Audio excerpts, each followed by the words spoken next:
Okay, good afternoon, or good morning, or good evening, wherever you're joining us from. My name is Zoé Whitley, and I'm delighted to be able to spend the next half hour with Baff Akoto, which is why you're all here. So just to give a very brief introduction, Baff was raised in London and Accra, and is a conceptual artist whose practice spans VR, virtual reality, AR, augmented reality, but also motion graphics, performance, and cinema. And the way that his work embraces the fluidity of visual grammar and his concern with notions of plurality, perceptions and self-perceptions, and the societal implications of the human body and movement, whether that relates to disability, ritual, or dance, are just a few of the things that we'll be talking about today, but under the rubric of digital practice. And this is because Baff is the guest project's digital artist in residence, and that's what we're going to talk about. I am very pleased to not only be the director of Chisenhale Gallery in London's East End, but also to serve as one of the advisors on Yinka Shonibare's guest projects and a really exciting residency program that will be launching in Nigeria very, very soon. But today, what we really want to talk about is a lot of Baff's recent practice, because of the way it explores the potential of virtual and augmented realities to effectively allow us to interrogate the Industrial Revolution and how we might avoid some of the pitfalls and oppressions and exclusions of the first Industrial Revolution. So Baff, I am so delighted to speak with you today. Likewise. Thanks for making the time. I know you're busy. It's my pleasure. So I wanted to start with a quote. It's one of those kind of perennial bad habits of curators to start an essay with a quote or to quote someone else. So I'm going to do it here, but it's quoting a great person, a great colleague. And this is the curator and now director of the Kitchen in New York, Legacy Russell. She fairly recently wrote a book called Glitch Feminism, a new manifesto for cyberfeminism. And it contains this brilliant quote, "We want a framework for this new framework. We want new skin. The digital world provides a potential space where this can play out. Through the digital, we make new worlds and dare to modify our own." So that's where I really wanted to start with you, with that question of the digital as a mode of expression. And so what I wanted to ask was, what was it that first attracted you to digital media as a means of self-expression? Because you come from television and film, both short form films, but also music video and longer form films. And so this departure toward the digital and to these newer technologies is something that for many people, they might start there and be aiming to get to television or film. So I'm very interested in you tracing for us the arc of your practice. Okay.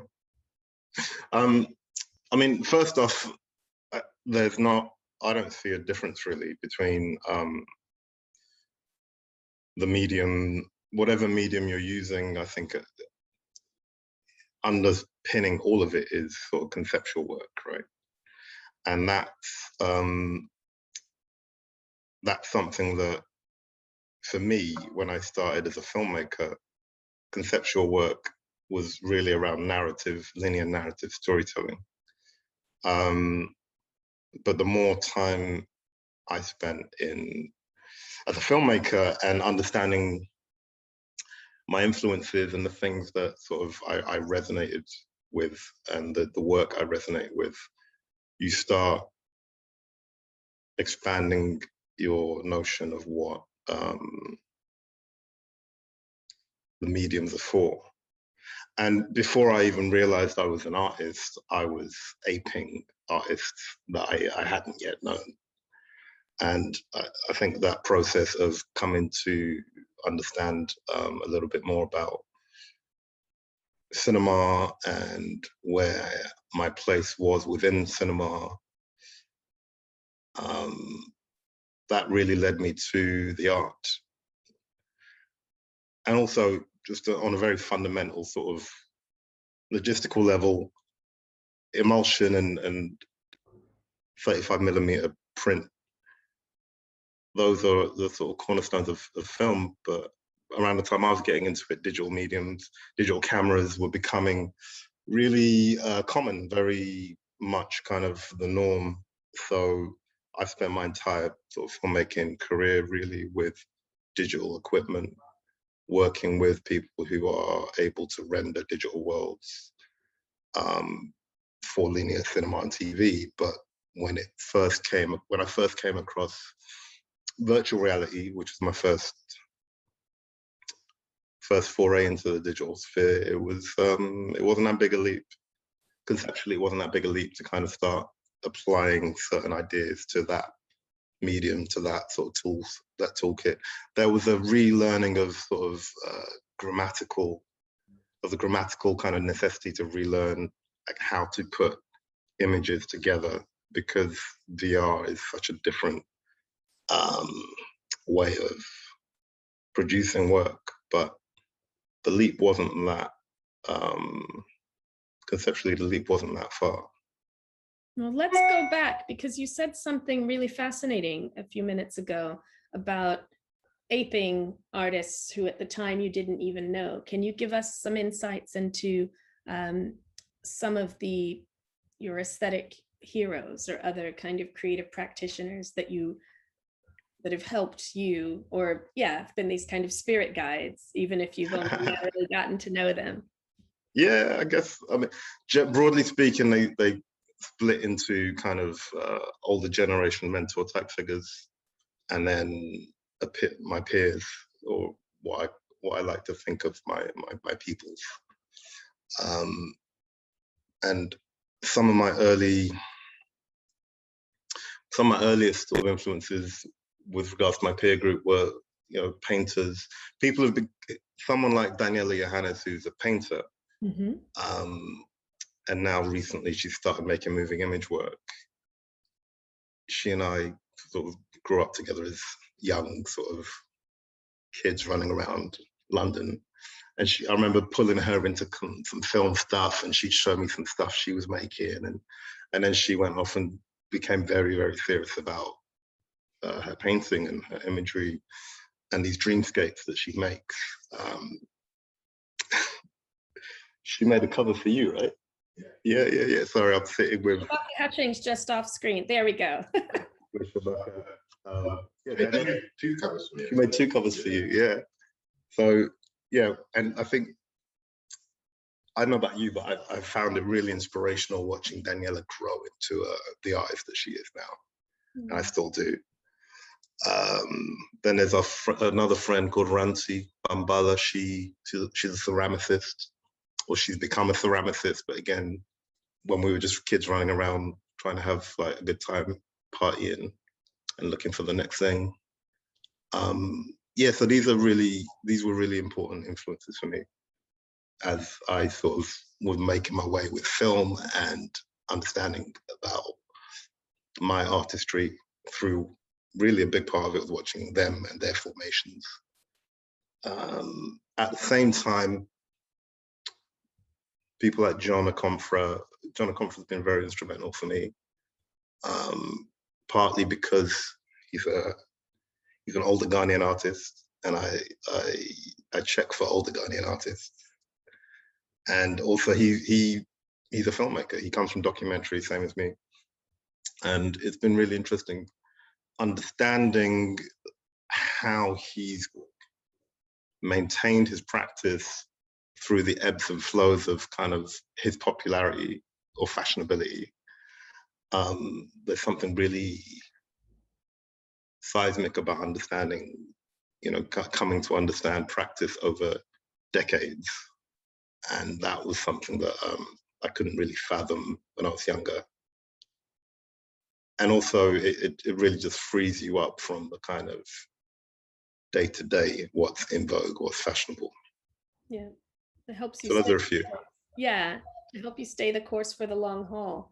I think even by mentioning John, you've really already preempted my next question, because I know that John Comfra has been a mentor to you, and I'm very interested in not only the lessons that he's taught you, but seeing how you carry those forward, because one of your projects, Uprise, looking at the outcomes of that, which is in part a virtual reality experience, but is not only that. So I'd like for us to talk a little bit about Uprise, but an aspect of that that then has a real life outcome and tangibility is the mentoring and skill sharing with young filmmakers that you've been able to do at the Bernie Grant Arts Center. So I appreciated that in the answer to your last question, you actually were name checking your peers and then thinking about the past. But I equally see in your work these kind of, concentric circles of influence where you're also doing that same thing now for the next generation. So you're providing this mentorship and people who are looking at you as their peers and then being able to go on in their practice. So can we talk a little bit about Uprise and how something that conceptually exists in a virtual reality can have such tangible impact in the lives of young people in the real world? Yeah, Uprise is more of an augmented reality piece, if we're going to split hairs. But I mentioned that. Let's split all the hairs. We want to get it right. So, AR. Let's go to barbershop. AR, exactly. We'll go to the barbershop. We'll go to the barbershop next. But augmented reality really for me was coming from VR. I've started this ongoing sort of VR series, portrait series, but augmented reality felt like something interesting because it inherently it forces the virtual digital realm into conversation with the built environment in a way that is very accessible. And ultimately, I saw the potential for in Uprise, in that work, I saw the potential to really speak to a facet of our modernity today, whereby, these are so ubiquitous. Our phones, our digital lives are only accelerating into our real world present. And Uprise being a look back, a commemoration of what happened in 2011 in terms of the riots that engulfed Britain, it was really perfect that augmented reality kind of aped that dynamic of making an audience kind of go out into the world, into the real world, to find a way to access this augmented reality digital piece of art.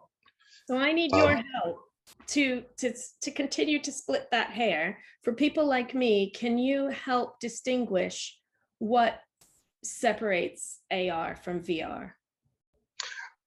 Well, ultimately, Uprise as an augmented reality piece of work you can access through your telephone, through your smartphone. Whereas virtual black reality, which is my VR portrait series, you need the headset, you need like all the gear. Even if you use your phone, you still need to put it into that cardboard thing and like mount it on your face. So for me, it's about full digital immersion versus digital kind of conversations with the built environment. And that's what augmented reality inherently gives you as a medium. And that's what attracted me to it. But taking that a step further, my producer, collaborator, Anthea Lewis, she was really instrumental in pulling together the public program around Uprise, and as well as exhibiting on billboards and posters and all up and down the country. What Anthea was really successful in pulling together with me was a public program that really centered community voices, whether it was in Tottenham at the Bernie Grants or the Blue Coat, in fact, in Liverpool, and also Birmingham Open Media in Birmingham, where I'm a fellow. The idea was really to engender conversations in these various communities which all have a history of rioting and civil unrest and uprising, going back decades, not just 2011. And the idea really was to engender a national conversation where young people, older people, just a multi-generational kind of tableau of just voices were able to be brought together to have these conversations around just what it meant to be living in this current moment, and looking back at what happened in 2011, the antecedents of that back in the 80s and the 70s, and also to speculate around a shared sort of digital future.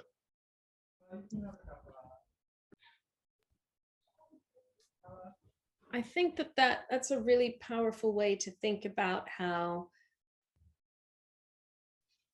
technology can be brought into our lives in ways that help mediate it for those of us that may otherwise think of it as such a sharp distinction between a kind of before and after, the real world and the digital world, and this divide in between. And so I see within projects like yours this kind of coalescing of the past and the present, but also presenting some very powerful possibilities for the future. And as you mentioned, your VR series of portraits, virtual Black reality, I was really struck by the immersive VR experience in a barbershop.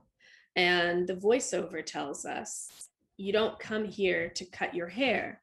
You come here to listen to the world. And so one of the things I'm particularly interested in, given the range of your practice over, relatively few years, is where do you go to listen to the world?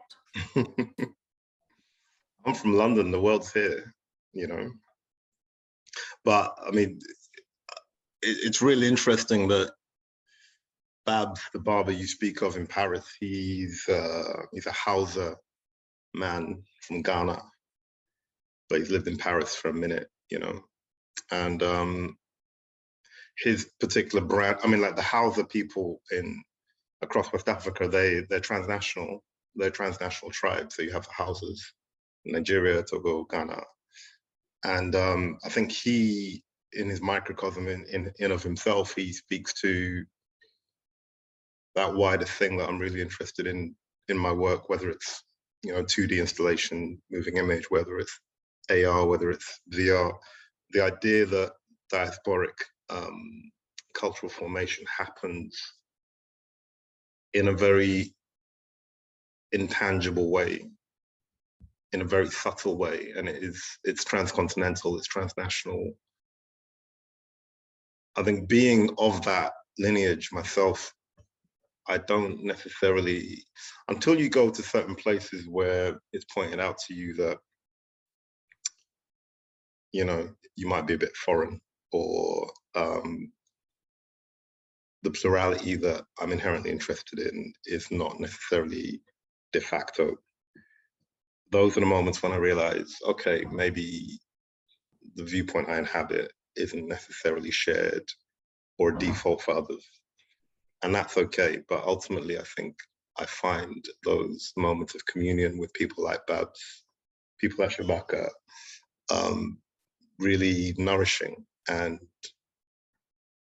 I wouldn't say effortless per se, because there's such a plethora of ideas that go into diasporic peoples, and so there's always something to debate. There's always a hair to split. There's always something to kind of, wrestle over. But ultimately, yeah, I'm blessed with very challenging and yet like-minded friendship and collaborator groups, mentors. Yeah. I think that diasporic experience that you speak of, I also, in watching your work, I focus on the inverse, not that experience of what it's like to not be part of the white majority, say, but what it means to be a part of the global majority. The fact that you're able to find these nodes of commonality, what a barbershop in Paris can have in common with one in Brooklyn or one in London, that all of those things can create a space where, again, as you were saying, one same house individual would find, a semblance of community, would find a place of welcome. And I see within the work how both VR and AR can become spaces that effectively are diasporic in terms of like the community they provide. So what one lacks in a physical space in one particular place you can pinpoint on the map, that with the digital, there's the possibility of that space being carried around with you. And that's what I hear about your own experience in moving through the world. Yeah, yeah. I mean, to ape your quote situation, there's that Fanon quote about, without community, there can be no liberation, right? Mm-hmm. So then ultimately you have to understand for yourself, or how you engender in community. And that's something that I think about quite a lot with my version of artistic practice.